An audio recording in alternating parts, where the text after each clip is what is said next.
نحمده ونصلي على رسوله الكريم اما بعد نعوذ بالله من الشيطان الرجيم بسم الله الرحمن الرحيم لا يستوي منكم من أنفق من قبل الفتح وقاتل أولئك أعظم درجة من الذين أنفقوا من بعد وقاتلوا وكلا وعد الله الحسنى والله بما تعملون خبير صدق اللہ العظیم۔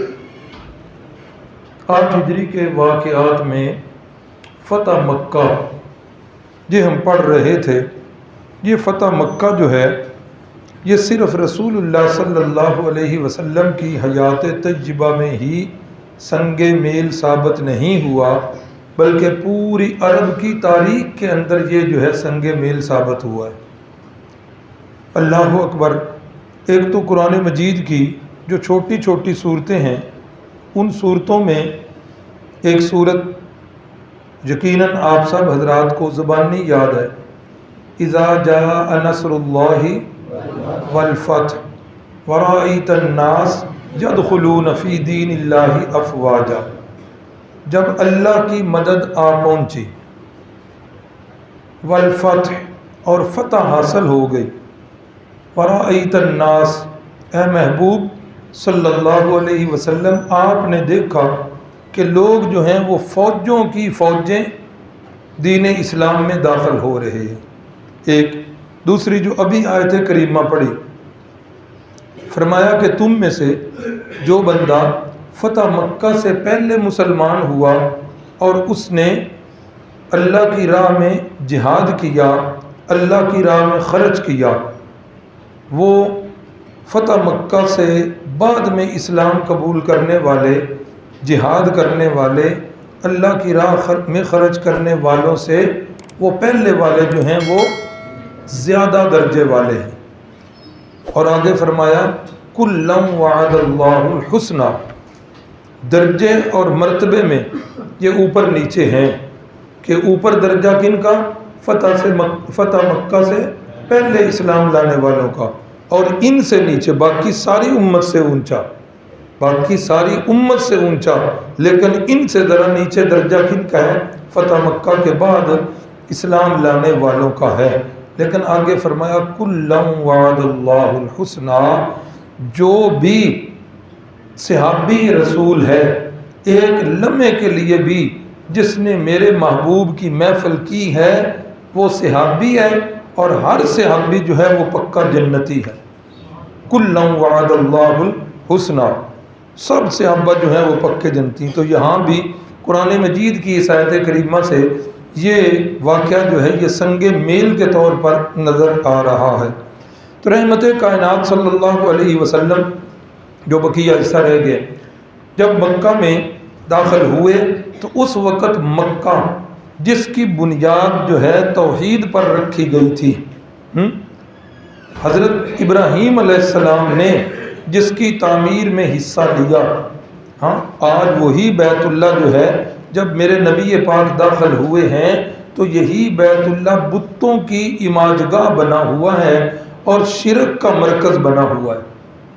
360 بت اس کے اندر رکھے ہوئے ہیں، اور وہ ان بتوں کی عبادت کیا کرتے تھے، اور اس کے ساتھ ساتھ اللہ اکبر بیت اللہ کے اندر حضرت سیدنا ابراہیم خلیل اللہ کی، حضرت اسماعیل ذبیح اللہ کی تمثیلیں اور تصویریں وہ بنی ہوئی ہیں، اور حضرت ابراہیم کے ہاتھ کے اندر جو ہیں وہ فال نکالنے والے تیر پکڑائے ہوئے ہیں۔ یہ حالت ہے اس وقت بیت اللہ کی۔ اور یہ 360 جو بت بنے ہوئے ہیں یہ کن کے بت تھے؟ یاد ہے؟ نصیر احمد نہیں ہے؟ اس کی آواز کو حل کیا ہے؟ چیک کریں نا ذرا، بعض اوقات ہوتی نہیں، بعض اوقات زیادہ ہو جاتی۔ اللہ اکبر۔ تو یہ بت جو تھے نا یہ اللہ کے نبیوں کے بت تھے، اللہ کے ولیوں کے بت تھے، اور کچھ جو ہے نا وہ ان دونوں کے علاوہ بھی بت تھے۔ اللہ اکبر۔ تو لوگ جو ہیں قریش مکہ وہ اللہ کی عبادت بھی یہاں آ کے کیا کرتے تھے، اور یہاں آ کر ان بتوں کی عبادت بھی کیا کرتے تھے۔ عقیدہ ان کا یہ تھا کہ بڑے بڑے جو کائنات کے کام ہیں نا، وہ بڑے بڑے کام تو اللہ خود کرتے ہیں، بڑے بڑے کام اللہ خود کرتے ہیں، اور چھوٹے چھوٹے کام اللہ نے ان کے ذمے لگائے ہوئے ہیں، اور چھوٹے کام یہ کرتے ہیں۔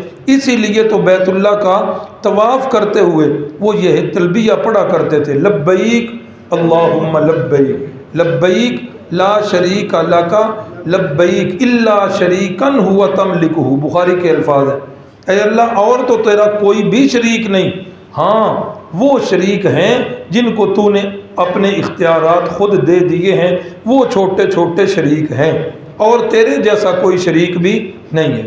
اب جس وقت میرے محبوب صلی اللہ علیہ وسلم داخل ہوئے ہیں تو آپ صلی اللہ علیہ وسلم کے ہاتھ مبارک میں آپ کی عصا مبارک ہے، اور آپ جو ہے بتوں کو گرا رہے ہیں، گرا بھی نہیں رہے بلکہ اشارہ کر رہے ہیں، اور ساتھ زبان مقدس سے یہ الفاظ مبارکہ جاری ہیں، قل جاء الحق وزهق الباطل ان الباطل کان زہوقا، لوگوں حق آ گیا باطل بھاگ گیا، اور باطل کی قسمت میں ہے ہی بھاگنا۔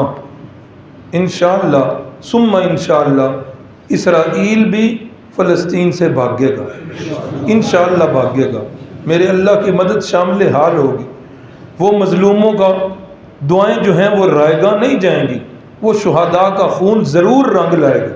دیکھ لیں افغانستان کے اندر شہداء کا خون کیسے رنگ لایا کہ آج وہاں اسلام کی عملی تصویر سامنے نظر آ رہی۔ تو رسول اللہ صلی اللہ علیہ وسلم نے بتوں کو گرایا اور ساتھ یہ آیت مبارکہ پڑھی، اللہ اکبر۔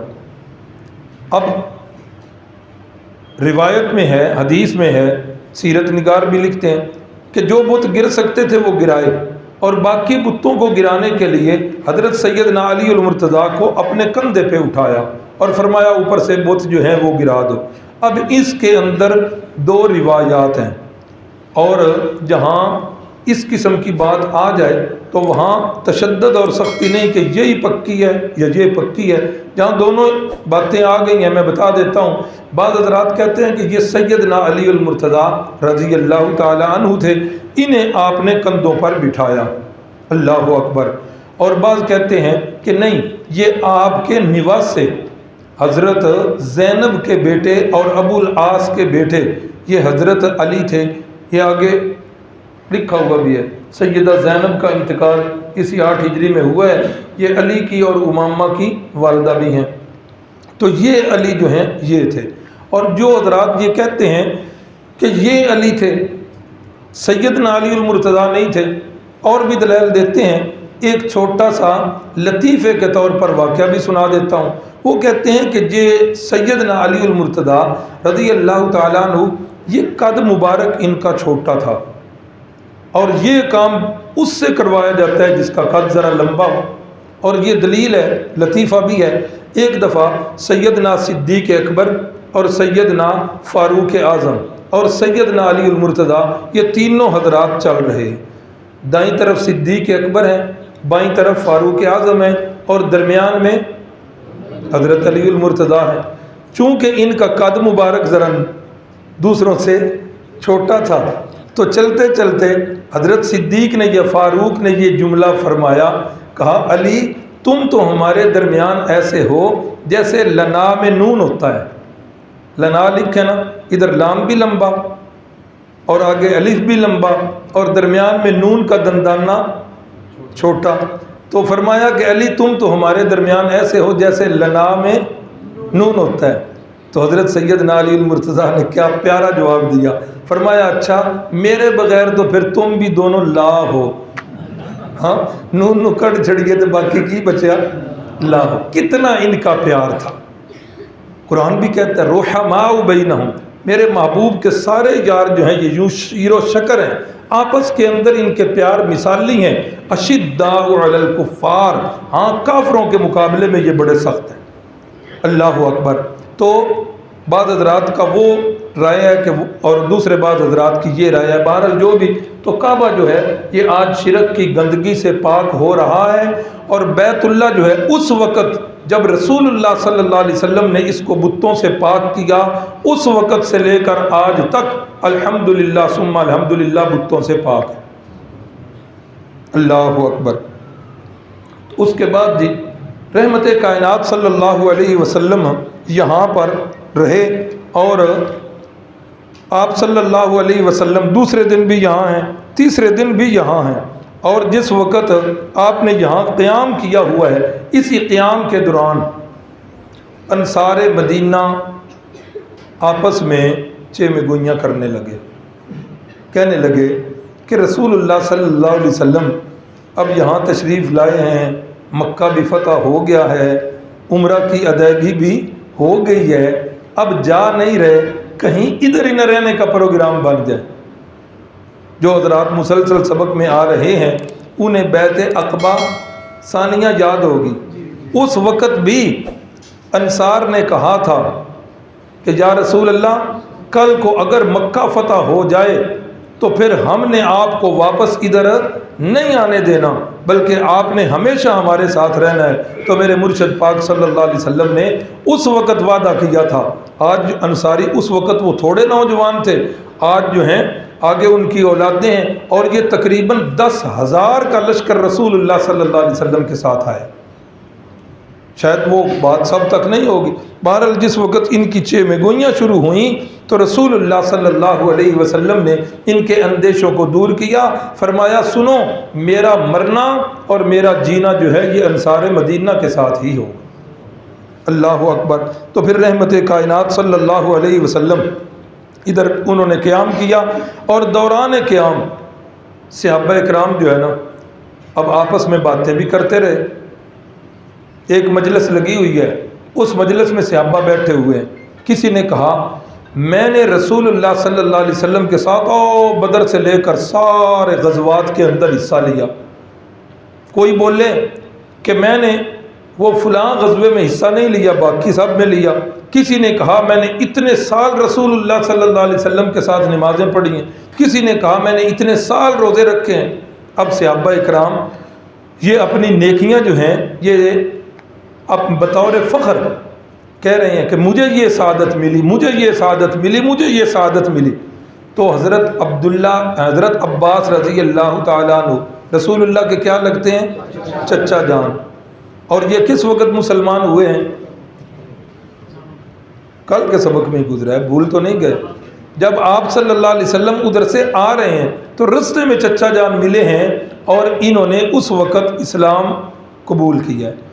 تو جس وقت یہ صحابہ کی باتیں ہو رہی ہیں تو حضرت عباس بیٹھے ہوئے فرمانے لگے اچھا بھائی ٹھیک ہے، جہاد تم نے کیے رسول اللہ صلی اللہ علیہ وسلم کے ساتھ، نمازیں تم نے پڑھی، ہاں روزے تم نے رکھے وغیرہ وغیرہ، یہ ساری نیکیاں کی ہیں۔ وہ بھائی میں مسلمان تو اب ہوا ہوں، اسلام لانے سے پہلے ہم بھی کوئی اتنے بڑے گناہ نہیں کرتے تھے، ہم نے بھی بڑی بڑی نیکیاں کی ہیں، اور ساتھ ایک دو نیکیاں گنوا بھی دیں۔ کہا کہ بیت اللہ اس کی تعمیر ہم نے کی ہے حالت کفر میں، اور حاجیوں کو ستو پلانے والا بھی کام ہم کرتے ہیں۔ ٹھیک ہے تم نے بھی بڑے بڑے کام کیے ہیں، لیکن ہم نے بھی کوئی اتنے برے کام نہیں کیے، ہماری لسٹ کے اندر بھی نیکی کے بڑے بڑے کام ہیں۔ تو جس وقت حضرت عباس یہ فرما رہے ہیں اللہ نے آیات نازل فرما دی، فرمایا اجعلتم سقایۃ الحاج وعمارۃ المسجد الحرام کمن آمن باللہ والیوم الآخر وجاہد فی سبیل اللہ لا یستوون عند اللہ۔ فرمایا ایک وہ بندہ جو حاجیوں کو ستو پلاتا ہے، سقایۃ الحاج وعمارۃ المسجد الحرام، ایک وہ بندہ ہے جو مال و دولت والا ہے، حاجیوں کو ستو پلا رہا ہے فری میں، فی سبیل اللہ سبیلیں لگائی ہوئی ہیں، مسجد حرام کی تعمیریں کر رہا ہے، لیکن یہ بندہ ابھی مسلمان نہیں ہے۔ اور اس کے مقابلے میں دوسرا بندہ کون ہے؟ دوسرا بندہ وہ ہے جو بیچارہ بالکل غریب ہے، پیسہ اس کے پاس کوئی نہیں، لیکن اس نے کیا کیا؟ کمن آمن باللہ والیوم الآخر وجاہد فی سبیل اللہ، مقابلے میں وہ بندہ ہے جو اللہ کی توحید پر ایمان لایا ہے، رسول اللہ صلی اللہ علیہ وسلم کے ساتھ جہاد کیا ہے، اور کیا کیا؟ کمن آمن باللہ والیوم الآخر، ہاں قیامت کے دن کے ساتھ ایمان لایا۔ فرمایا ایک طرف کون ہو گیا؟ مالدار مشرک یا غیر مسلم، اور دوسری طرف کون ہو گیا؟ غریب جس نے صرف ایمان لایا ہے اور جہاد فی سبیل اللہ کیا ہے۔ فرمایا ہو سکتا ہے تمہاری نظر میں یہ دونوں برابر ہو جائیں کہ چلو یہ مشرک تو تھا لیکن اس نے نیکی کے بڑے بڑے کام کیے ہیں۔ اللہ نے فرمایا لا یستوون عند اللہ، میرے ہاں یہ دونوں برابر نہیں، میرے ہاں اعمال صالحہ کی بنیاد جو ہے وہ عقیدہ توحید پر ہے۔ عقیدہ توحید ہے تو سارے اعمال ہیں، اگر عقیدہ توحید نہیں، عقیدہ میں شرک ہے تو کوئی عمل بھی قابل قبول نہیں۔ اللہ اکبر اللہ اکبر۔ اب جس وقت رسول اللہ صلی اللہ علیہ وسلم نے ادھر پڑاؤ کیا ہوا ہے، اب جی بیعت اسلام شروع ہو گئی ہے، یہ یاد رکھیں آیت الکرسی جہاں پر ختم ہوتی ہے اس سے اگلی آیت کیا ہے؟ لا اکراہ فی الدین۔ کیا معنی؟ دین میں کوئی جبر نہیں ہے۔ عام طور پر لوگ اس کا معنی غلط کر دیتے ہیں، کہتے ہیں جی دین میں سختیاں ہی کوئی نہیں۔ ہاں دین میں سختی کوئی نہیں ہے، تو پھر یہ ایک چور کی ہاتھ کاٹنے والی سزا، پھر جو ہے باقی دیگر سزائیں، جب اللہ کہہ رہا ہے دین میں سختی کوئی نہیں، نہ غلط ہے معنی۔ دین کے قبول کرنے کے اندر کوئی جبر نہیں ہے کہ کسی مسلمان کو تلوار کے زور پر مسلمان، یہ نہیں ہے۔ ہاں جب کلمہ پڑھنا ہے تو پھر تو اسلام کی پابندیاں ساری لگ جانی۔ اب جبرن وہ تو کسی پر جبر کیا ہی نہیں گیا۔ فمن شاء فلیؤمن ومن شاء فلیکفر، جس کا دل کرتا ہے اسلام لے آئے، جس کا دل کرتا ہے کفر کی حالت پر ڈٹا رہے۔ لیکن جو اپنے اب دل سے مسلمان ہوئے، اور یہ دل سے مسلمان کیسے ہوئے؟ ابھی میں نے بتایا یہ معاملہ سنگ میل ثابت ہوا۔ بہت سارے لوگوں کی نگاہیں تھیں نا، کچھ نے دیکھا ہوا تھا یا باقی حضرات نے سنا ہوا تھا کہ وہ جی آج سے کچھ سال پہلے وہ ابرا جو ہے لشکر لے کے آیا تھا ادھر، ہاں تو پھر اس کے لشکر کا کیا حال ہوا وہ سب کو پتہ ہے۔ اب یہ ساری داستانیں سنی ہوئی تھی۔ اب لوگ بہت سارے لوگوں کے ذہن میں یہ بات تھی کہ اگر یہ نبی سچا نہ ہوگا تو جب یہ مکے کے پاس آئے گا تو اس کا بھی اللہ خود انتظام کرے گا اور یہ مکے کو فتح نہیں کرے گا۔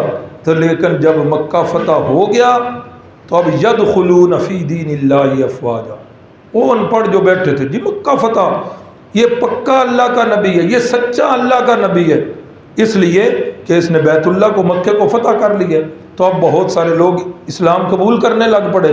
اب رحمت کائنات صلی اللہ علیہ وسلم نے بیعت اسلام شروع کر دی، اور بیعت کی وہی شرطیں، لا یشرکن باللہ شیئا، اللہ کے ساتھ شرک نہیں کرنا، ولا یسرقنا، چوری نہیں کرنی، ولا یزنینا، زنا نہیں کرنا، ولا یقتلن اولادہن، اپنی اولادوں کو قتل نہیں کرنا، ولا یعصینک فی معروف، کسی نیکی کے کام میں نافرمانی نہیں کرنی، کسی پر بہتان نہیں لگا۔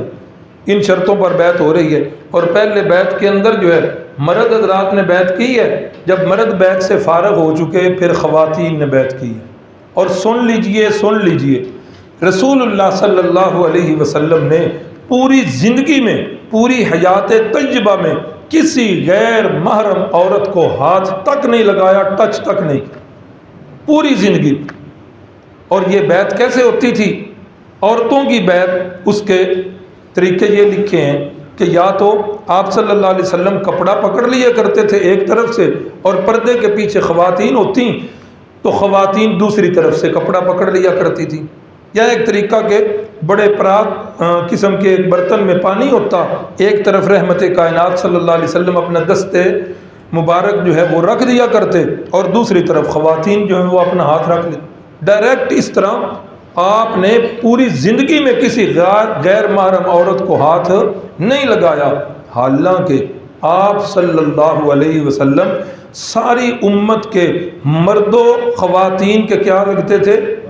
باپ لگتے تھے، اور وہاں گناہ کا شک کرنے والا وہ بھی دائرہ اسلام سے خارج ہوتا ہے، لیکن اس کے باوجود رسول اللہ نے پوری زندگی میں کسی عورت کو ہاتھ نہیں لگایا۔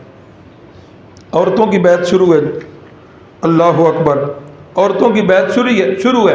آپ نے پہلی شرط پیش کی، فرمایا لا یشرکن باللہ، آج کے بعد شرک نہیں کرنا. ٹھیک ہے جی, نہیں شرک کریں گے. دوسری شرط, آج کے بعد ولا یسرکنا, چوری نہیں کرنی.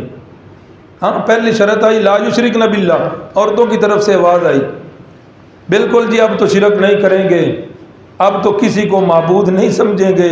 اگر ہمارے معبود سچے ہوتے تو آج ہماری مدد کر لیتے. اب ہم اسلام کی بیعت اس وجہ سے کر رہی ہیں کہ ہم نے شرک سے توبہ کر دی. ایک عورت کی آواز آئی. پھر جب آپ نے دوسری شرط لگائی, سنائی لا یسرقنا, آج کے بعد چوری نہیں کرنی, پھر اسی عورت کی آواز آئی یا رسول اللہ, جن کا خامد کنجوس ہو گئے, ہاں جس کا خامد کنجوس ہو تو وہ اپنی ضروریات کے لیے, فضولیات کے لیے نہیں, اپنی ضروریات کے لیے خامد کی رقم سے چوری کر سکتی ہے. اللہ اکبر. تو رسول اللہ صلی اللہ علیہ وسلم سمجھ گئے. فرمایا لگ رہا ہے کہ یہ ابو سفیان کی بیوی اور معاویہ کی والدہ ہند ہے. فرمایا جی یا رسول اللہ میں ہی ہوں. ابو سفیان جو ہے نا یہ ذرا کنجوس آدمی ہے, تو کیا میں لے سکتی ہوں؟ فرمایا جو چیزیں نان نفقہ میں آتی ہیں, عورت کی خوراک, عورت کا لباس, عورت کی رہائش, عورت کا ضروری خرچہ, یہ چیزیں مرد کی ذمہ داری میں ہیں. اسی لیے تو عورت کو منع کیا گیا کہ باہر نہیں نکلنا, عورت گھر کی ملکہ ہے اور باہر کے سارے کام جو ہیں یہ مرد کے ذمے. تو فرمایا ان چیزوں میں کوئی کمی ہو تو پھر عورت اتنا بقدر ضرورت جو ہے اپنے خامد کے مال سے لے سکتی. اگلی شرط لا یزنینا, اسلام کی بیعت کرنے والی خواتین سنو, آج کے بعد زنا نہیں کرنا. ہند بولی, کہنے لگی اتنا گندا کام, یہ تو حالت کفر میں بھی ہم نے کبھی نہیں کیا تھا, الحمدللہ اب بھی نہیں کریں گی. یہ تو کبھی ہم نے کفر کی حالت میں بھی یہ گناہ والا کام نہیں کیا تھا. رسول اللہ صلی اللہ علیہ وسلم نے فرمایا پھر اگلی بھی شرط سنو, لا یقتلن اولادہن, آج کے بعد اپنی اولاد کو قتل نہیں کرنا. پھر یہی بولی ہند, کہنے لگی اچھا ہن تے پابندیاں لگدیاں نے پئیاں کہ اولاد نو قتل نہیں کرنا, تے جڑے ساڈے جوان بیٹے بدر تے او دے تساں قتل کر چھڑے نے, انہاں دا کی بنے دا؟ ان کی یہ بات سن کر سیرت والے سارے لکھ رہے ہیں کہ رسول اللہ صلی اللہ علیہ وسلم بھی بہت زیادہ ہنسے اور حضرت فاروق اعظم تو ہنس ہنس کے لوٹ پوٹ ہو رہے ہیں. اللہ اکبر اللہ اکبر. تو فرمایا لا یاتینا ببہتان, کسی پر بہتان نہیں لگانا, ولا یعصینک فی معروف, کسی نیکی کے کام کے اندر کسی کو نافرمانی کی اجازت نہیں ہے. میں نے پہلے بھی ایک دفعہ اشارہ کیا تھا, آج پھر کہہ دیتا ہوں, ممکن ہے اس وقت کوئی ساتھی شریک نہ ہو. ایک روایت جو ہے وہ ہے کتابوں میں لکھی ہوئی ہے کہ غزوہ احد میں حضرت سیدنا حمزہ کا اس عورت نے کلیجہ چبایا تھا نکال کے. ایک روایت لکھی ہوئی ہے, 1 منٹ کے لیے تسلیم میں کر لیتا ہوں. بعض حضرات نے تو اس کی نفی کی ہے. اگر تسلیم کریں کہ بالکل وہ روایت صحیح ہے, اب جب وہ اسلام قبول کر رہی ہیں تو رسول اللہ نے ان کے اسلام کو قبول کیا ہے کہ نہیں کیا؟ تو کیا اسلام اپنے سے پہلے والے سارے گناہوں کو ختم کرتا ہے کہ نہیں کرتا؟ میرے محبوب نے فرمایا ان الاسلام یہدم ما کان قبلہ, اسلام کی یہ خصوصیت ہے کہ اسلام اپنے سے پہلے سارے گناہوں کو کیا کر دیتا ہے؟ اجارو, جس نے قتل کیا ہے واشی, رسول اللہ نے اس کے اسلام کو قبول کر لیا ہے, یہ تو قاتلہ بھی نہیں ہے. اللہ اکبر. سب سے بڑا گناہ کون سا ہے دھرتی پر؟ ان الشرک لظلم عظیم, قرآن مجید کے الفاظ ہیں. سب سے بڑا شرک, سب سے بڑا گناہ شرک ہے. تو جب بندہ مسلمان ہوتا ہے, 100 سال کا شرک جب معاف ہو گیا تو کیا باقی گناہ معاف نہیں ہوں؟ آج پھر یہ کہنا کہ یہ وہ عورت ہے جس نے ایسے کیا, چلو اسی ضمن میں ایک حدیث بھی سن لیں. رسول, ہمارے اندر بھی یہ عادت ہے, سیرت پڑھ رہی ہیں نا, اللہ ہماری زندگیوں کو سیرت کے مطابق کر دے. رسول اللہ صلی اللہ علیہ وسلم نے فرمایا اگر کسی بندے نے کبھی وہ گناہ کیا کرتا تھا, اب اس نے اس گناہ کو چھوڑ دیا, کسی زمانے میں گناہ کیا کرتا تھا, اب اس نے کیا کر دیا؟ گناہ کو چھوڑ دیا. اب چھوڑنے کے بعد کوئی دوسرا بندہ اس کو اس گناہ کا تانا اگر دے گا, سمجھ آ گئی, چھوڑے ہوئے گناہ کا اگر کوئی بندہ تانا دے گا نا تو تانا دینے والے کو اللہ اس وقت تک موت نہیں دیں گے جب تک وہ بھی اسی گناہ کے اندر مرتکب نہیں ہو۔ سن لیجئے، آج سے پہلے یہ معاملہ ہوا ہے تو اللہ سے سچی توبہ کر لیجئے، اور آج کے بعد عہد کر لیجئے کہ یا اللہ جہالت کے اندر یہ ہوتا رہا ہے، اللہ پچھلا تو معاف کر دے، آئندہ ہم وعدہ کرتے ہیں یار کسی گناہ کے اندر جو ملوث ہے اس کو بھی یہ اس کے گناہ کا تانا نہ دو۔ ممکن ہے اللہ اس کو سچی توبہ نصیب کر دے، ممکن ہے اس کا ایک گناہ ہے اس کے اعمال نامے میں کئی ایسی نیکیاں ہوں جو آپ کے نامہ اعمال کی نیکیوں سے بھاری ہو جائیں۔ گناہ کا کبھی کسی کو تانا نہیں دینا چاہیے، اور تانا دینا تو مومن کی شان ہی نہیں ہے نا جی، سرے سے بات ہی ختم کریں۔ اللہ اکبر، اللہ اکبر۔ تو اس کے بعد رحمت کائنات صلی اللہ علیہ وسلم جو ہے یہ تقریباً 19 روز تک آپ نے مکہ شریف میں قیام کیا ہے، اور پھر آپ صلی اللہ علیہ وسلم نے حضرت عتاب بن اسید رضی اللہ تعالیٰ عنہ کو مکہ کا گورنر مقرر کیا ہے۔ حضرت عتاب بن اسید رضی اللہ تعالیٰ عنہ، اور یہ بھی صحابی رسول ہیں، اور یہ بھی بنو امیہ سے ہیں۔ یہ بنو امیہ کا میں ذکر اس لیے کرتا ہوں، آج کچھ لوگوں کو بنو امیہ سے اللہ واسطے کا بیر ہے۔ یہ سن لیجئے، صحابی رسول جس پر ٹیگ لگ گیا ہے، جس کا عہدہ صحابی بن گیا ہے، اس کا تعلق کسی بھی خاندان سے ہے، ہم نے ان کے قبیلوں کو نہیں دیکھنا، ہم نے ان کی نسبت کو دیکھنا ہے۔ جو صحابی رسول ہے، اللہ کا وعدہ ہے کُلًّا وعد اللہ الحسنی، سارے جنتی ہیں۔ ہاں، صحابی کے بعد ہم کسی کا دفاع نہیں کریں گے، صحابہ کا دفاع وہ ہمارا ایمان کا حصہ ہے، صحابہ کے بعد جو ہیں وہ پھر جس کا جہاں جہاں ہاتھ پڑا کسی نے بھی کم نہیں کیا۔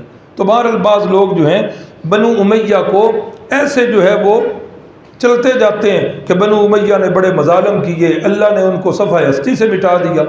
بنو امیہ کا ایسے نام جہاں صحابہ میں حضرت عثمان غنی بنو امیہ میں سے ہیں، حضرت امیر معاویہ بنو امیہ میں سے ہیں، یہ جن کو مکہ کا گورنر بنایا جا رہا ہے بنو امیہ میں سے ہیں۔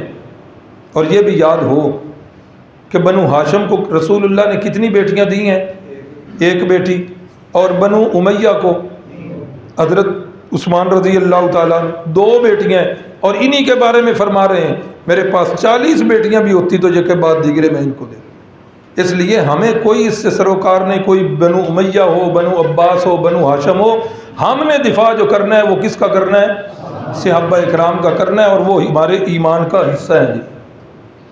رحمت کائنات صلی اللہ علیہ وسلم نے پھر اس قیام کے بعد آپ صلی اللہ علیہ وسلم نے صحابہ اکرام کو معبودان باطلہ کی سرکوبی کے لیے وفد روانہ کیے۔ آپ صلی اللہ علیہ وسلم نے حضرت خالد بن ولید کو روانہ کیا، فرمایا کہ عزا کے مقام پر جاؤ، عزا دیوی کا جو بت ہے اس کو توڑنے کے لیے مقام نخلا پر جاؤ۔ مقام نخلا پر بھیجا، اور حضرت خالد بن ولید جس وقت وہاں گئے تو وہاں جو کچھ بنا ہوا تھا لوگ اس کی عبادت کیا کرتے تھے، تو حضرت خالد بن ولید اس کو توڑ پھوڑ کے آ گئے۔ جب آ کے بتایا، فرمایا وہاں کوئی چیز بھی دیکھی ہے خالد؟ نہیں یا رسول اللہ نہیں دیکھی۔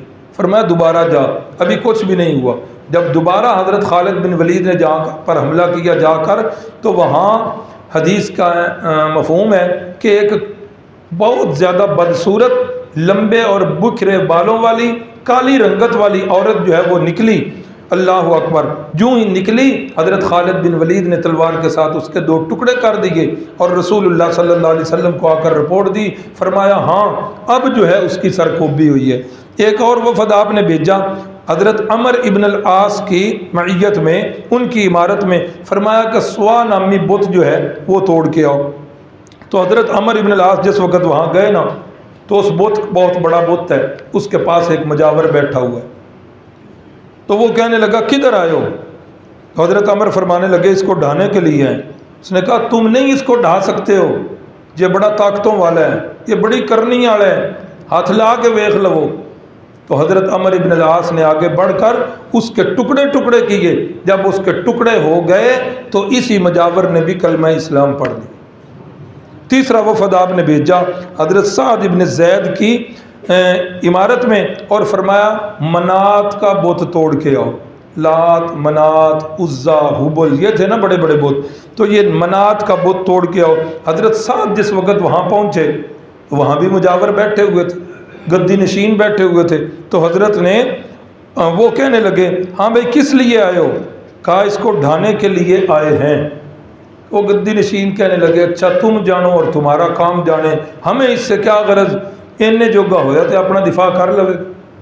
اب جب حضرت سعد جو ہیں آگے بڑھے تو یہاں سے بھی ایک کالے رنگ کی بدصورت لمبے بالوں والی عورت نکلی، اور مجاور کہتا ہے یہ تجھے ختم کرنے کے لیے آئے ہیں، اپنے نافرمانوں کو ذرا سزا تو دو۔ تو حضرت سعد رضی اللہ تعالی عنہ آگے بڑھے اور انہوں نے اس عورت کو بھی قتل کر دیا، اور یہ سارے بت جو ہیں توڑ دیے۔ یہ بظاہر تو بت تھے، یہ بظاہر تو بت تھے، اور ان بتوں کے پیچھے شخصیات تھیں۔ ان بتوں کے پیچھے مثلا حضرت ابراہیم علیہ السلام، آج بھی چلے جاؤ گرجا گھروں کے اندر، وہاں بت لگے ہوئے آپ کو نظر آئیں گے۔ حضرت اماں مریم کا بت، ہاں حضرت عیسیٰ علیہ السلام کا بت۔ کوئی ساتھی گیا ہے آپ میں سے کبھی کسی گرجے میں؟ جانے کی ہے اجازت، دیکھے ہوں گے بت وہاں ہے نا جی۔ اب وہ بظاہر بت ہیں لیکن بتوں کی عبادت نہیں ہوتی، وہ در حقیقت جو ان کے پیچھے شخصیات ہیں نا ان کی عبادت ہوتی۔ اب جس وقت لوگ آتے تھے نا یہاں پر سجدے کرنے، نظریں منتیں ماننی، پھر ان کے کام بھی ہو جایا کرتے تھے۔ وہ کام کون کرتا تھا؟ وہ یہی شیطان جننیاں ان کے اندر تھیں۔ ابو داؤد شریف میں واقعہ ہے، صحابی ہیں یا صحابیہ ہیں، یا رسول اللہ یہودی جھوٹے نہیں ہیں، باطل نہیں؟ فرمایا بالکل۔ فرمایا یا رسول اللہ صلی اللہ علیہ وسلم میری آنکھ میں درد تھا تو میں فلاں یہودیہ کے پاس گئی ہوں یا گیا ہوں، اس نے مجھے دم کیا ہے، میرے آنکھ کا وہ درد بالکل ٹھیک ہو گیا۔ اگر وہ جھوٹے ہیں تو پھر یہ کیسے ہو گیا؟ محبوب صلی اللہ علیہ وسلم نے فرمایا وہ بے ایمان شیطان تھا، اس نے انگوٹھا رکھ کے دبایا ہوا تھا، اور جس وقت اس نے دم کیا ہے شیطان نے تیرے ایمان کو خراب کرنے کے لیے انگوٹھا پیچھے کر لیا، ہاں، اور تجھے آرام آ گیا تاکہ تیرا ایمان متزلزل ہو جائے۔ یہ یاد رکھیں، یاد رکھیں۔ ہندو کن سے مانگ رہے ہیں؟ مندروں میں جا کر کن سے مانگتے ہیں؟ بتوں سے۔ انہوں نے بھی پتر لب دینے کے نہیں لب دے، بت دین دینے پہ پتر، ہاں۔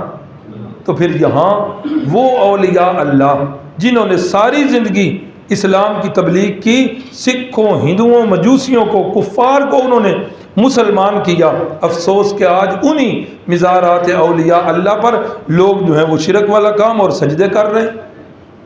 اللہ اکبر، اللہ اکبر۔ پھر اس کے اندر بڑے عجیب و غریب لطیفے بھی لوگوں نے بنائے ہوئے اپنی طرف سے، وہ شیطان نے سکھائے ہوئے۔ کہ کوئی بندہ جو ہے وہ کھڑا تھا حضرت علی حجویری کی قبر پر، ان کے مزار پر، اللہ اکبر، تو وہ کہہ رہا تھا مجھے اتنے پیسے دے دو، میں نے اپنے گھر جانا ہے، کرایہ نہیں ہے۔ تو پاس سے کوئی گزرا، وہ سا کیا ہو انہیں کی دینی، انہیں کچھ نہیں دینا، میرے کو پڑ، ہاں۔ تو اس نے کہا واہ داتا تو تے منکراں کو بھی لے دینا، ہاں۔ انا للہ و انا الیہ راجعون۔ یہ شیطان نے پٹیاں پڑھائی ہوئی ہیں۔ وہ ساری زندگی اسلام کی تبلیغ کرتے رہے اور وہ سچے اللہ کے ولی تھے، سچے۔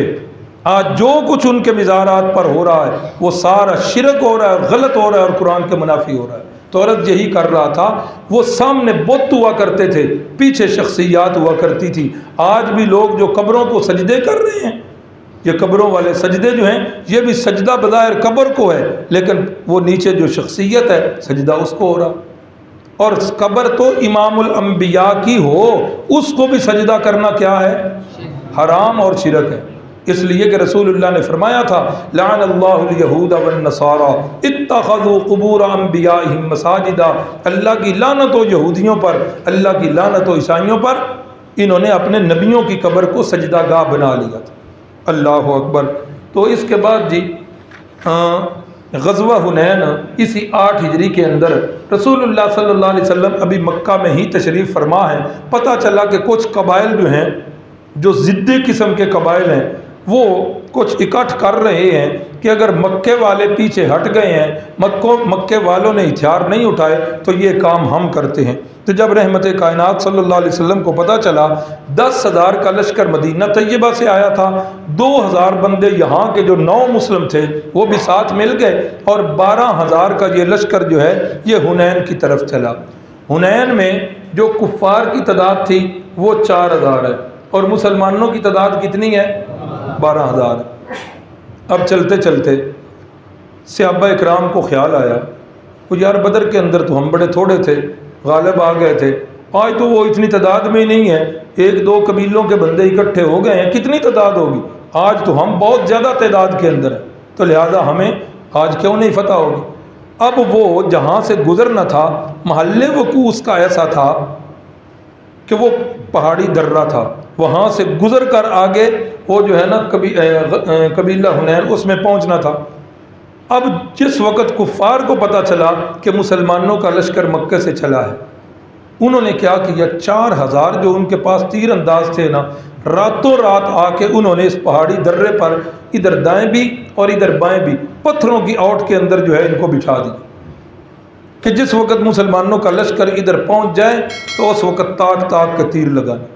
اب یہاں بھی ایسا ہوا، جس وقت یہ سارا لشکر اس غزوے میں پہنچ گیا، اگلا سرا بھی ابھی درے میں اور پچھلا بھی سب آ گئے، تو اب مسلمان تو اپنی ترتیب سے جا رہے ہیں، گمان میں بھی نہیں کہ یہاں حملہ ہو سکتا ہے، اور بڑے منظم طریقے سے وہ انتہائی تیر انداز جو تھے، جب انہوں نے تیر برسانے شروع کیے تو صحابہ اکرام کے پاؤں اکھڑ گئے، اور وہ کچھ جو 9 مسلم تھے وہ بھاگے بھی، اور اس وقت بڑا سخت نقصان ہوا۔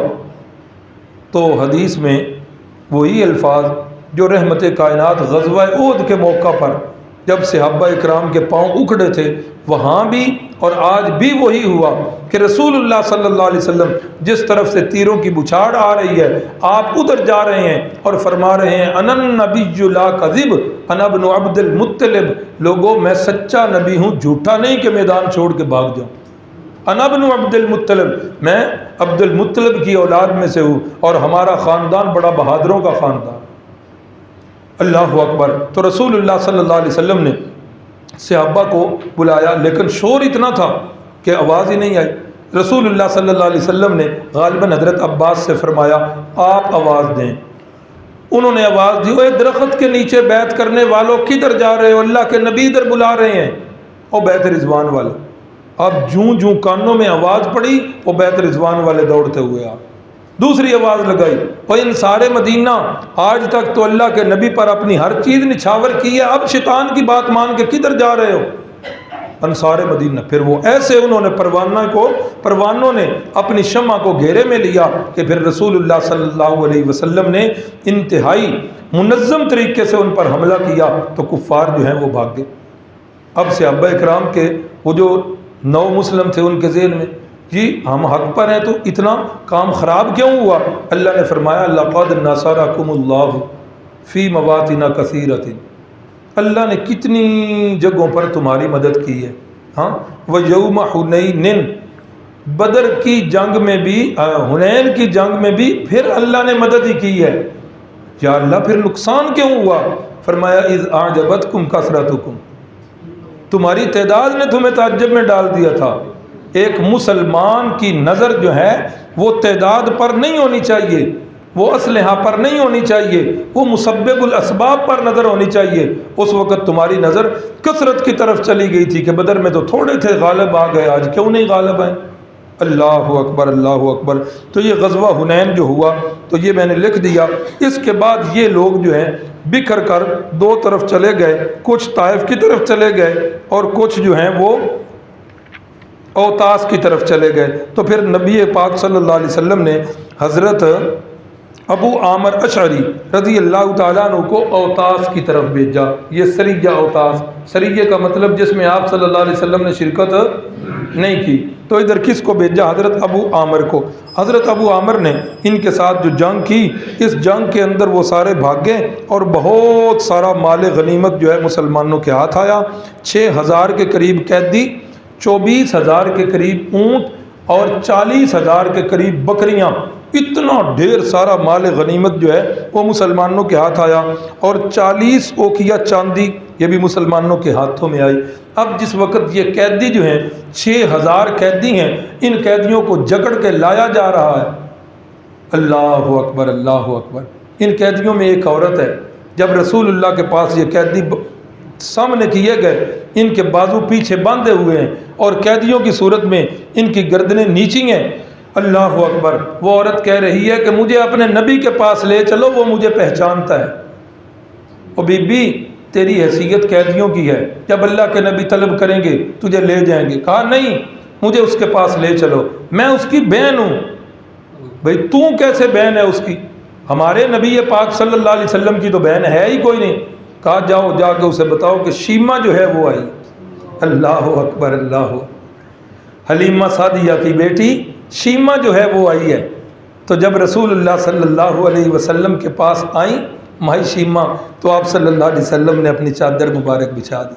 مائی شیمہ کو آپ صلی اللہ علیہ وسلم نے بڑی عزت اور اکرام کے ساتھ جو ہے ان کا استقبال کیا، اور مائی شیمہ کہتی ہیں محمد شاید تمہیں باتیں وہ بھول گئی ہوں گی، جب تم اتنے سے تھے تو ہمارے قبیلے میں آئے تھے، اس وقت میں آپ کو جھولا جھلایا کرتی تھی، میں آپ کو لوریاں دیا کرتی تھی۔ اے محمد صلی اللہ علیہ وسلم، ایک نشانی نہ دکھاؤں آپ کو؟ کہا جی دکھاؤ۔ بازو سے کپڑا اوپر کیا، فرمایا یہ دیکھو بچپن میں آپ نے کاٹی کی تھی نا مجھے۔ اللہ اکبر، اللہ۔ تو رسول اللہ صلی اللہ علیہ وسلم نے حضرت شیمہ کا بڑا ہی اکرام کیا، اور آپ صلی اللہ علیہ وسلم نے بڑے اعزازات کے ساتھ انہیں رخصت کیا۔ اس طرح آپ صلی اللہ علیہ وسلم طائف کی طرف گئے، وہاں قبیلہ حوازن والے تھے۔ 18 دن کے قریب آپ صلی اللہ علیہ وسلم نے وہاں کا بھی محاصرہ کیا، اللہ نے فتح دی۔ اب یہ جو ہے نا، یہ سارا ادھر قبیلہ جو تھا اوتاس کا اور یہ طائف کا، جس وقت یہ قبیلے بھی فتح ہو گئے، یہ زور کفر کا ٹوٹ گیا، اب سارا علاقہ جو ہے وہ مغلوب ہو گیا۔ اب مال غنیمت کی جب تقسیم ہوئی، مال غنیمت بہت سارا تھا، اب رسول اللہ صلی اللہ علیہ وسلم نے کیا کیا، مال غنیمت میں یہ جو 9 مسلم تھے نا جنہوں نے فتح مکہ کے موقع پر اسلام قبول کیا تھا، آپ نے انہیں بڑے ہی نوازا، بڑے ہی نوازا۔ ابو سفیان آئے، آپ نے 100 بکریاں دے دی، کہا یا رسول اللہ تھوڑیاں نے 100 اور دیو، فرمایا 100 اور لے جاؤ، اور بکریاں دے دی۔ اسی طرح ان کو نوازتے جا رہے ہیں، اور جتنے مہاجرین تھے ان کو بھی آپ نواز رہے ہیں۔ انصار جو ہیں ان کو اس موقع پر کچھ نہیں دیا گیا، ان کو اس موقع پر کچھ نہیں دیا گیا۔ اللہ اکبر۔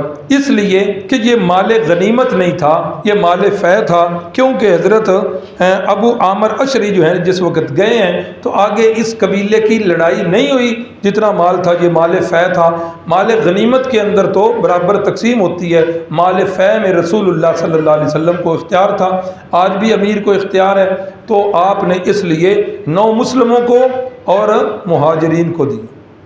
اب انصار، ان کے بچے، انہوں نے شکوہ کیا۔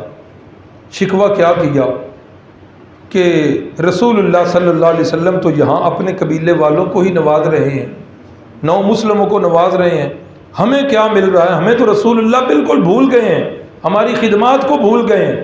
اللہ اکبر، اللہ۔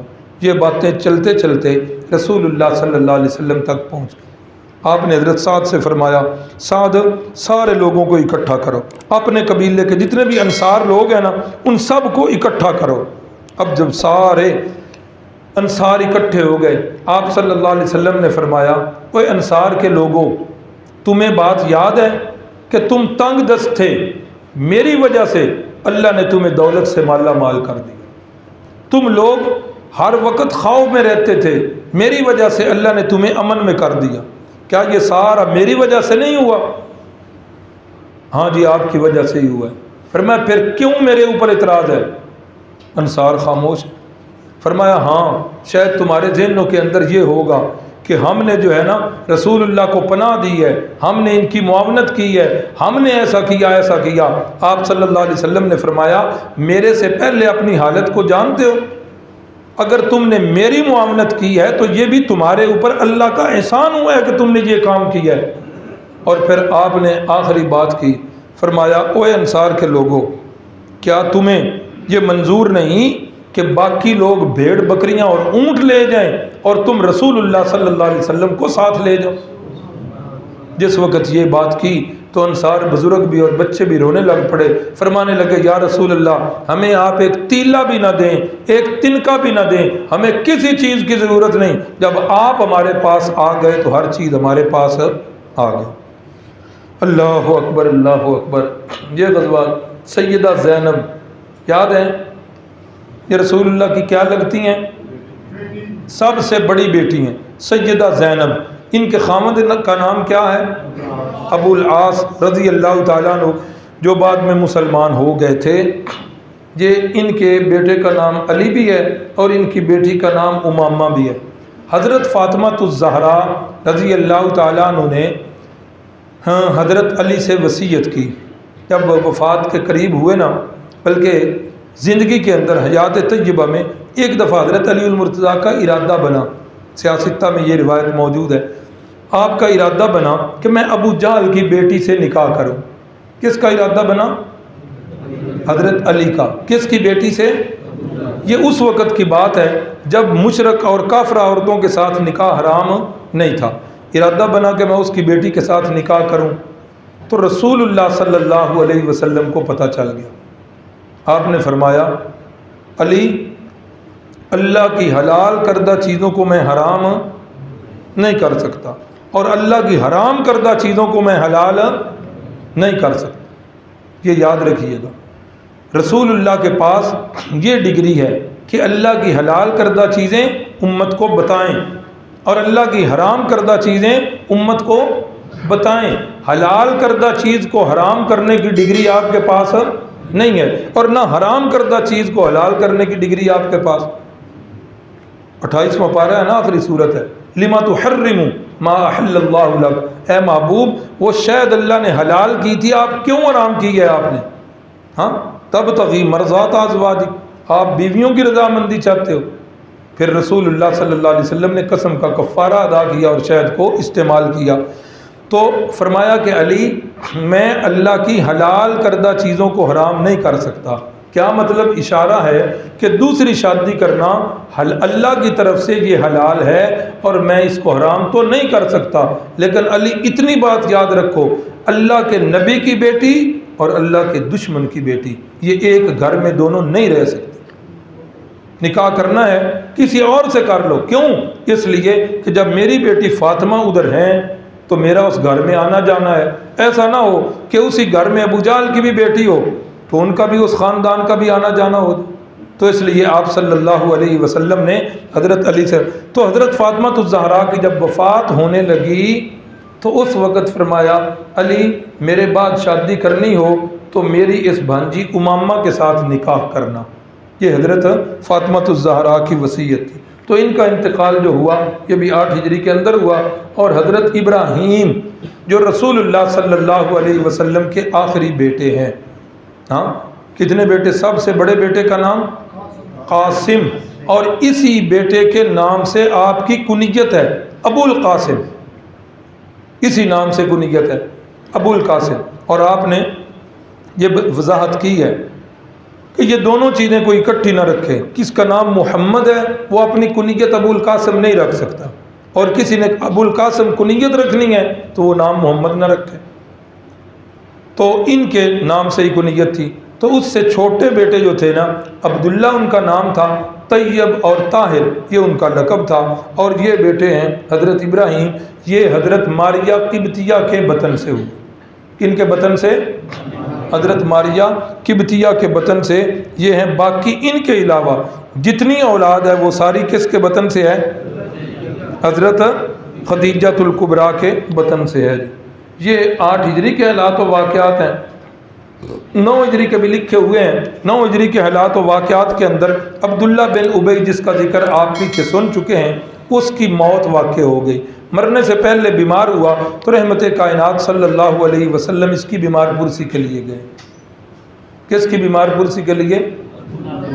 کتنا بڑا یہ دشمن تھا اسلام کا، رسول اللہ صلی اللہ علیہ وسلم کی ذات پر حملے کیے ہیں، آپ کے حرم پر حملے کیے ہیں، آپ کی زوجہ مطہرہ پر زنا کی تہمت لگائی ہے، کتنا بڑا جرم ہے، لیکن اللہ کے نبی صلی اللہ علیہ وسلم اس کی عیادت کے لیے جا رہے ہیں، اور جس کا نفاق بھی مسلم ہے، پکا منافق ہے، اللہ کے نبی اس کی بیمار پرسی کے لیے اور عیادت کے لیے جا رہے ہیں۔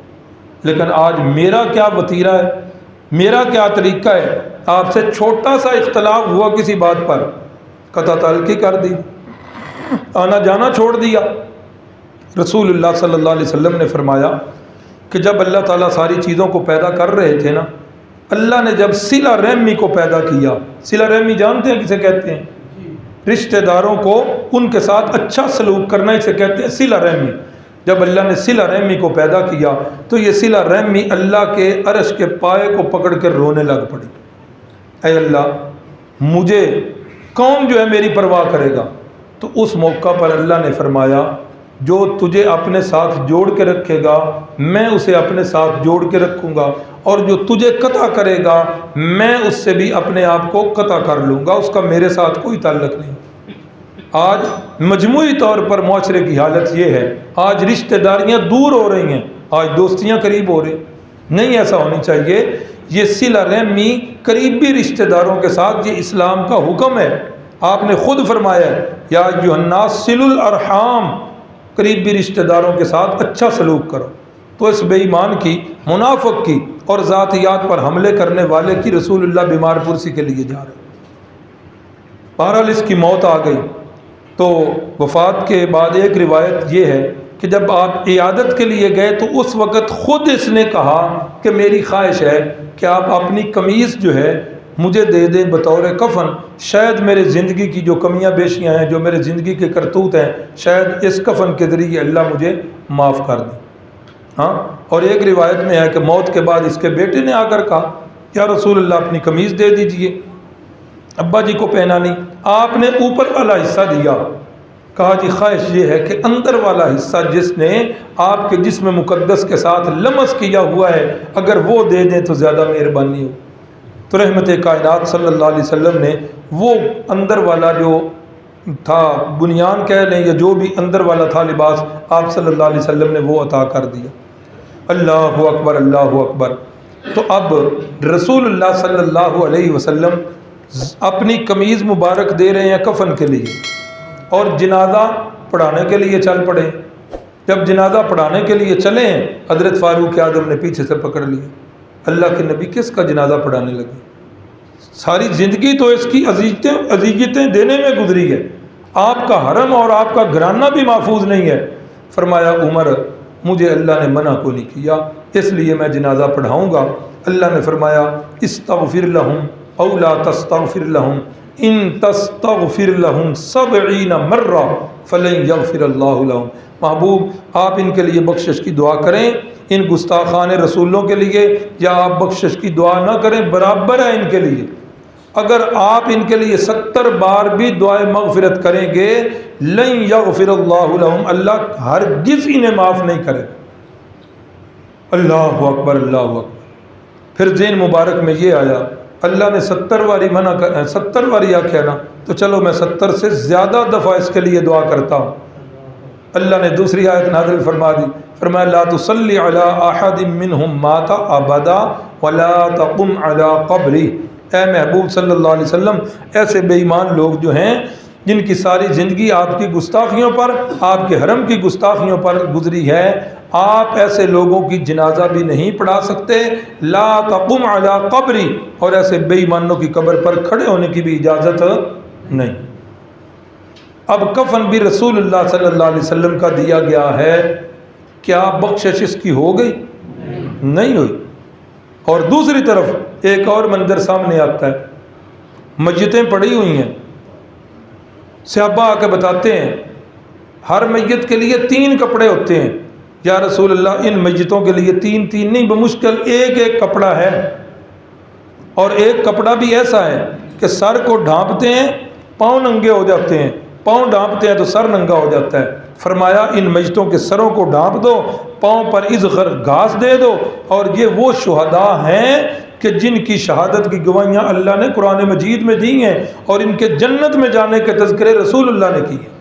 شہدائے احد۔ ہمارے بھی یہ پرانے بزرگ جو ہیں حاجی حضرات، یہ بھی جب جاتے ہیں ادھر تو ادھر سے پھر جو ہے نا کفن خریدتے ہیں، ہاں، تو پھر اتنے زمزم دے پانی نال دھوندے نے، ہاں، اور بھی لوگ دیکھ کے ہنس رہے ہوتے ہیں کہ یہ کیا کر رہے ہیں۔ اصل بات یہی ہے، ایمان کے بعد اعمال صالحہ، ان سے ہی بچت ہونی ہے۔ اگر یہ چیز ٹھیک ہے تو بیڑا پار ہے۔ رسول اللہ صلی اللہ علیہ وسلم نے ایک صحابی گزر رہے ہیں، فرمایا اب صحابہ کرام کسی نے جنتی دیکھنا ہے تو وہ جا رہا۔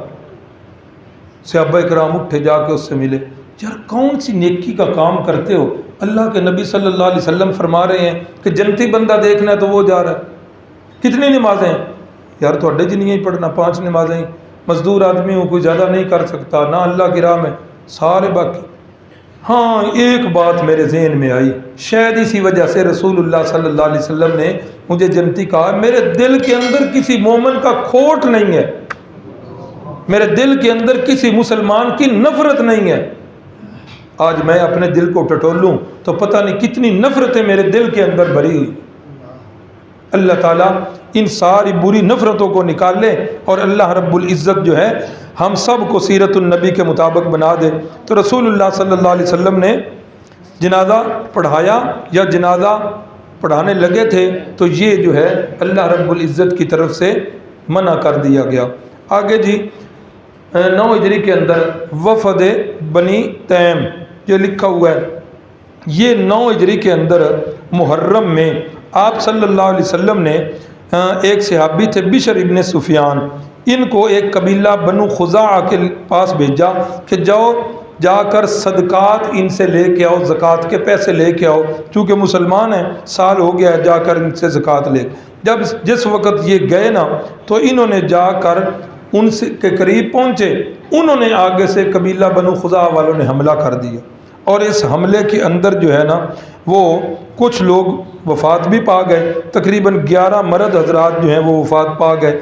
تو بنو تیم کا ایک وفد جو ہے وہ پھر اپنے سردار کی معیت میں رسول اللہ صلی اللہ علیہ وسلم کے پاس آیا معافی مانگنے کے لیے۔ اقرا ابن حابس ان کا سردار ہے۔ رسول اللہ صلی اللہ علیہ وسلم حجرے میں ہیں، یہ مسجد نبوی میں آ کر اونچی اونچی یا محمد اخرج لنا، یا محمد اخرج لنا آوازیں دے رہے ہیں۔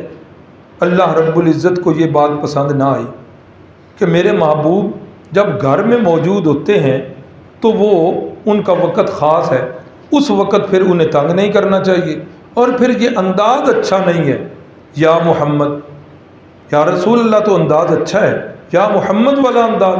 آج تک کبھی کسی نے اپنے باپ کا نام لے کر پکارا ہے باپ؟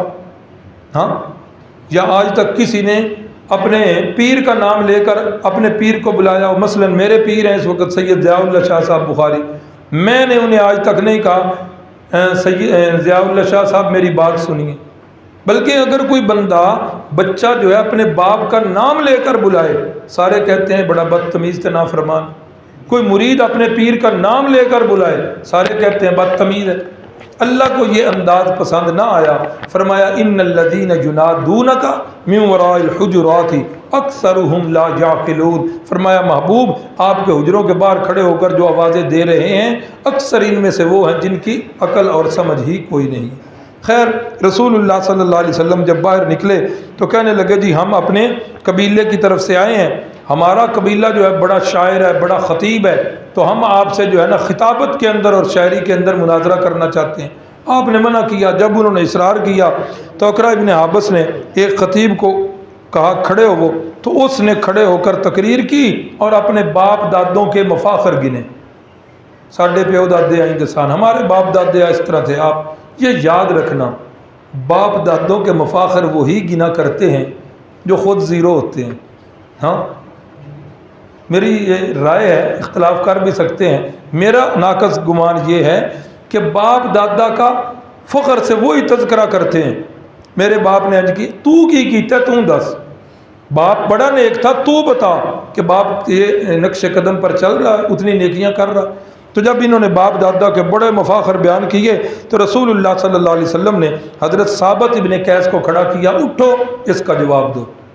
حضرت ثابت نے پھر تقریر کی، پہلے جو ہے خطبہ مسنونہ پڑھا، پھر اللہ کی وحدانیت کو، پھر رسول اللہ صلی اللہ علیہ وسلم کی نبوت اور رسالت کو ایسے خطیبانہ انداز میں پیش کیا کہ ان کے سر جو ہے خود شرم سے جھک گئے کہ ہمارے خطیب کیا تھے جنہیں ہم بڑا سمجھتے تھے، اس بندے کے مقابلے میں تو کچھ بھی نہیں۔ پھر وہ اس نے کہا ایک شاعر کو کہ آپ کھڑے ہو، تو پھر ان کا شاعر کھڑا ہوا، اس نے بڑے شعر کہے، تو رسول اللہ صلی اللہ علیہ وسلم نے جواب میں شاعر رسول حضرت حسان ابن ثابت کو اشارہ کیا، حسان اٹھو اور آپ جو ہے ان کا جواب دو۔ تو پھر شاعر رسول حضرت حسان بن ثابت نے جواب دیا اور بڑا ہی خوب جواب دیا، احسن منک لم تر قط عینی اجمل منک لم تلد النساء خلقت مبرئا من کل عیب کانک قد خلقت کما تشاء۔ اے میرے محبوب صلی اللہ علیہ وسلم، احسن منک لم تر قط عینی، میری آنکھ نے آپ سے بڑھ کر حسین آج تک دیکھا ہی کوئی نہیں۔ عینی میری آنکھ نے۔ امیر شریعت سید عطا اللہ شاہ صاحب بخاری محبت رسول میں ڈوب کر فرمایا کرتے تھے، کاش میں حضرت حسان دے کول ہوندا تے حضرت حسان نو لقمہ دیندا کہ انج نہ آکھو کہ میری آنکھ نے نہیں ویکھیا، آپ یوں کہو احسن منک لم تر قط عین، کسی آنکھ نے بھی آج تک آپ سے بڑھ کر حسین نہیں دیکھا۔ اجمل منک لم تلد النساء، کوئی آنکھ تو دیکھتی تب جب کسی ماں نے آپ سے بڑھ کر حسین جنا ہوتا، جب ماں نے کوئی جنا ہی نہیں آپ سے حسین تو لہٰذا پھر کس آنکھ نے دیکھنا ہے آپ جیسا حسین۔ خلقت مبرئا من کل عیب، اللہ نے ہر عیب سے آپ کو مبرہ اور پاک پیدا کیا ہے۔ کأنک قد خلقت کما تشاء، محبوب مجھے تو ایسے لگ رہا ہے جب اللہ تعالیٰ آپ کے جسم مقدس کی، چہرہ مبارک کی اللہ بناوٹ کر رہا تھا نا، تو اللہ آپ سے پوچھ رہا تھا محبوب بتاؤ میں تیری پیشانی کیسے بناؤں، محبوب مجھے بتاؤ کہ میں تیری آنکھیں کیسی بناؤں، میرے محبوب بتاؤ میں تیری ہونٹوں کی پنکھڑیاں کیسے بناؤں، آپ کے رخسار کیسے بناؤں۔ کأنک قد خلقت کما تشاء، ایسے لگ رہا ہے جیسے اللہ نے آپ کو اسی طرح پیدا کیا جس طرح آپ چاہتے تھے۔ حضرت حسان نے جب اس کو جواب دیا تو وہ خود بخود ان کا شاعر بھی الو بن گیا۔ تو یہ جو ہے یہ بھی 9 ہجری کے اندر وفد بنی تیم یہ ہوا۔ سریہ ابی ابن ابی طالب، یہ بھی چھوٹی سی بات ہے، یہ قبیلہ طے نہیں، اس کو کل پر ہی رکھیں، یہ بنو طے کے قبیلے پر جو ہے حضرت علی رضی اللہ تعالیٰ عنہ کو بھیجا گیا تھا۔ انشاءاللہ کل یہیں سے درس جو ہے یہ شروع ہوگا۔ اللہ اکبر۔ اچھا جی، پگڑی دیاں تعریفاں، پگڑی دین والے دیاں تعریفاں ہونیاں چاہیے۔ ہاں جی، ہمارے نا شرکائے درس میں نیچے ہماری ایک بہن ہے، وہ بیچاری بیمار ہیں، دماغ کا ٹیومر ہے انہیں، تو بڑے باقاعدگی کے ساتھ وہ سبق میں آ رہی ہیں باوجود اس بیماری کے۔ تو یہ حالانکہ بظاہر خطرناک بیماری ہوتی ہے، اگر وہ آج بھی ہماری بہن آئی ہوئی ہیں تو وہ سن لیں اور یقین کر لیں کہ ہمیں ٹیومر نہیں ہے تو ہمیں بھی اپنی موت کا پتہ، کسی بیماری کے اندر کوئی موت نہیں۔ رسول اللہ صلی اللہ علیہ وسلم نے فرمایا ما انزل اللہ داء الا نزل به دواء، اللہ نے جو بیماری بھی بھیجی ہے اللہ نے اس کی دوائی ضرور بھیجی ہے۔ الا السام والحرم، فرمایا 2 بیماریاں اللہ نے ایسی بھیجی ہیں جن کی دوا اللہ نے بھیجی کوئی نہیں، ایک بڑھاپا اور ایک موت، فرمایا ان کی دوائی کوئی نہیں۔ تو اس لیے ہمارے بزرگ ہیں، والد صاحب کے پرانے شاگردوں میں سے ہیں حاجی نور احمد سمور صاحب، ایک دن بیمار ہوئے، اکثر ادھر خود آ جایا کرتے تھے، تو ایک دن آئے تو فون کیا کہ باہر آؤ، میں چلا گیا، حیران ہوا، میں کبھی نہیں حاجی صاحب نے ایسے کیا اور آج باہر بلا رہے ہیں۔ تو گاڑی میں تھے تو کہنے لگے میں بیمار ہوں تو میں صرف اندر نہیں آ سکا، کچھ کمزوری ہے، تو صرف اس لیے آیا ہوں کہ میرے لیے یہ دعا کرنی ہے کہ میری اس بیماری کو اللہ میرے گھر والوں کے لیے اور میری ذات کے لیے آزمائش نہ بنائے۔ تو ہم بھی اس بہن کے لیے یہی دعا کریں گے، اللہ کی قدرت سے ہم یقین رکھتے ہیں، اللہ اپنی قدرت کاملہ سے ان کی اس بیماری کو بھی ٹھیک کریں گے، اور یہ بھی اللہ سے ہم دعا گو ہیں۔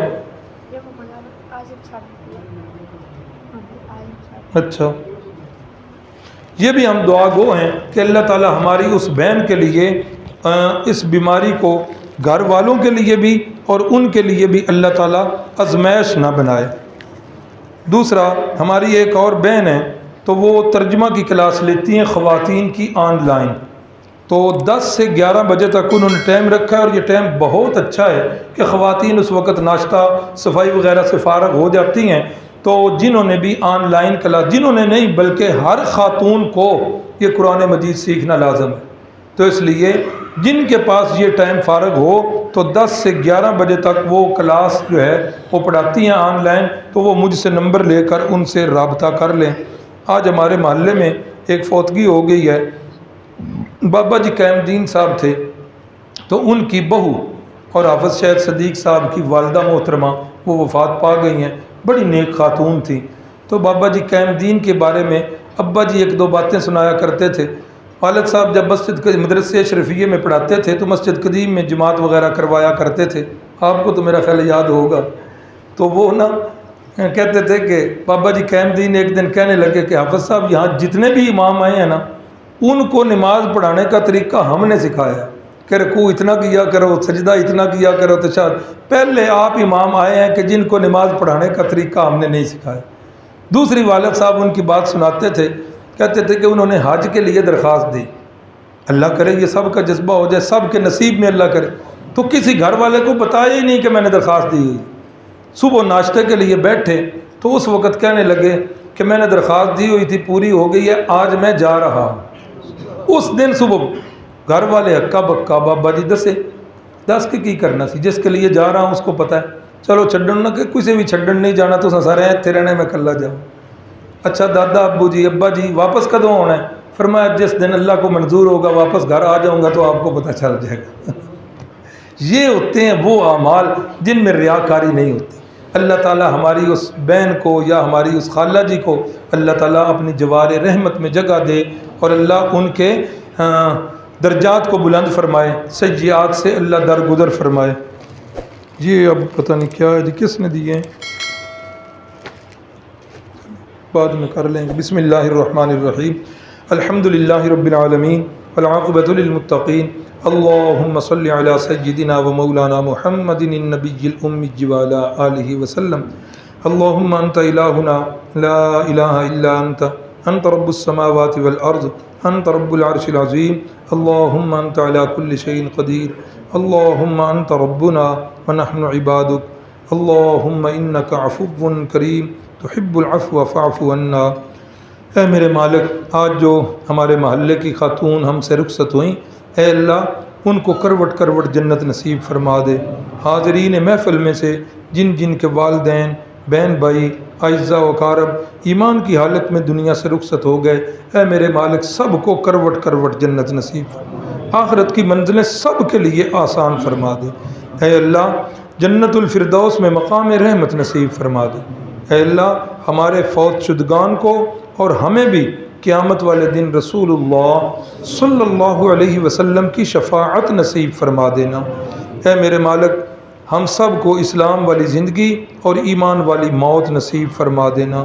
اے میرے مالک ہماری اولاد کو ہماری دنیا اور آخرت میں عزتوں کا ذریعہ بنا دینا۔ اے میرے مالک ہماری وہ بہن جو بیمار ہیں اور انہوں نے بڑی باقاعدگی کے ساتھ ہمارے سیرت کے درس کو سنا ہے، اے اللہ اگر تو ہمارے اس عمل سے راضی ہوا ہے، ہم اپنی اس بہن کے لیے دعا گو ہیں، اے اللہ اس کی بیماری کو اپنی قدرت کاملہ سے دور فرما دے۔ اے میرے مالک ان کی بیماری کو ان کی ذات کے لیے اور اہل خانہ کے لیے کبھی بھی آزمائش نہ بنانا۔ ربنا ولا تحملنا ما لا طاقت لنا بھی۔ اے اللہ اور بھی جتنے ساتھی یا نیچے میری بہنیں آئی ہوئی ہیں، اے اللہ جو بھی بیمار ہیں، بلکہ اے اللہ ہم تو سارے ہی بیمار ہیں، جو جسمانی بیمار نہیں روحانی بیمار تو وہ بھی ہیں، گناہوں کی بیماریاں سب کو ہیں، اے اللہ ہم سب کو روحانی اور جسمانی بیماریوں سے صحت اور تندرستی نصیب فرما دینا۔ اے میرے مالک قرآن مجید کے ساتھ زیادہ محبت نصیب فرما دینا، دین اسلام کے ساتھ زیادہ محبت نصیب فرما دینا۔ اے میرے مالک ہماری جائز خواہشات کی تکمیل فرما دینا۔ جو ساتھی پریشان حال ہیں اے اللہ ان کی پریشانیوں کو دور فرما دینا۔ اے اللہ تو سب کی پریشانیوں سے واقف ہے نا، تو علام الغیوب ہے نا، اے اللہ تو سب کو جانتا ہے، علیم بذات الصدور ہے۔ اے اللہ تیری بارگاہ کے اندر جو ہاتھ اٹھے ہوئے ہیں ان ہاتھوں کو خالی واپس نہ لوٹانا۔ اے اللہ اپنی رحمت کے ساتھ ان دامنوں کو، ان جولیوں کو، ان ہاتھوں کو بھر دینا۔ اے اللہ ناکام واپس نہ لٹانا۔